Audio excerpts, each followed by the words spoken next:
La journée du patrimoine, assez souvent, comme dans la plupart des villages, c'est le patrimoine religieux qu'on met en relief. Ce n'est pas le seul, loin de là, mais évidemment ici nous sommes dans l'église et nous parlerons peut-être surtout du patrimoine religieux. Donc nous avons cette église dont on va parler tout à l'heure, que je vais vous faire un peu visiter.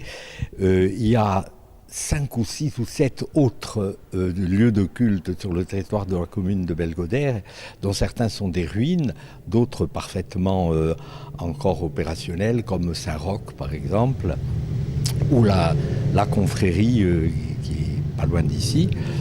Et dans les journées du patrimoine, nous faisons de façon un peu plus active ce que nous faisons finalement au fil des années. Nous avons la chance d'avoir une église qui est juste sur la place en face des cafés. Elle reste ouverte toute la journée. Alors justement, quelles sont je dirais les pièces vraiment remarquables de cette église? Je n'hésiterai pas à vous dire que c'est avant tout le tableau de 1585 qui représente le couronnement de la Vierge entre saint Thomas, qui est un des deux saints patrons de l'Église, et saint Pierre, qui est très souvent représenté à cette époque-là sur les tableaux à côté du saint principal. C'est un tableau qui a fait l'objet d'une petite brochure que nous avons éditée il y a déjà quelques années à la communauté de communes, qui était le tableau du maître-autel. C'était en fait un retable avec des colonnes, avec un fronton. Seul subsiste le tableau lui-même et la prédelle, c'est-à-dire ce petit élément avancé qui est au-dessous et un petit peu subsidiaire et qui représente la Sainte Seine. Nous sommes une des rares églises de Corse à avoir 2 orgues.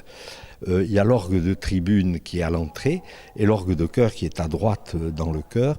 Cet orgue date de 1761 et il provient du couvent des Servites de Marie. Il a été restauré par Jean-Louis Loriot dans les années 2005-2006. Et ma foi, c'est une restauration qui a été assez lourde parce qu'il a fallu reconstituer un certain nombre de tuyaux. Donc c'est la partie technique de l'orgue qui a été restaurée à grands frais et le résultat est excellent.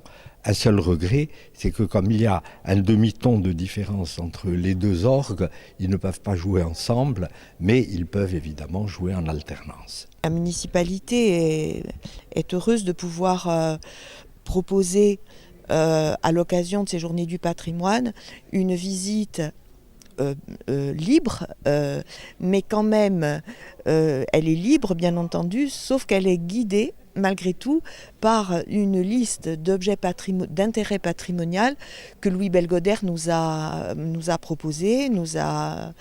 Cette liste est à la disposition du public à l'entrée de l'église.